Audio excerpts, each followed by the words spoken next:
ইতিহাস রচনা করে কেরালার শবরীমালা মন্দিরে ঢুকলেন দুই মহিলা।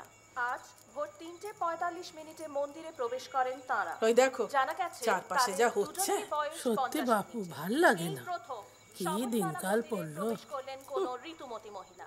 2018 সালের 28 সেপ্টেম্বর তৎকালীন প্রধান বিচারপতি শ্রী সমাজটার আর মাথা মুন্ডু বলে কিচ্ছু নেই। বিচারপতির সাংবিধানিক বোর্ডের তরফ শবরীমালা মন্দিরে নাকি মেয়েদের ঢুকতে আর কোনো বাধা নেই।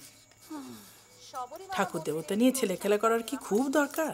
তারা জানান 50 বছরের কম বয়সী মহিলাদের মন্দিরে প্রবেশের নিষেধাজ্ঞাকে কোনো ধর্মীয় আচার বলে মেনে নেওয়া সম্ভব নয়। এরপর সকলেরই না পাপের ভয় থাকে। মন্দিরে মহিলারা বারবার প্রবেশ করে। তাই তো, আরে বিধি নিষেধ না মানা মানে তো পাপের বোঝা বাড়ানো, তাই না বলো? তা ঠিক নয়। বিধিনিষেধ যে একেবারে আলোচনার ঊর্ধ্বে এমনটা আমার মনে হয় না।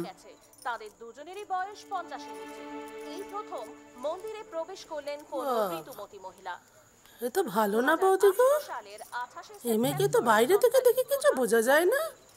কুষ্টি মিলিয়েছিল কে? রাজ্যটক বলেছিল কে?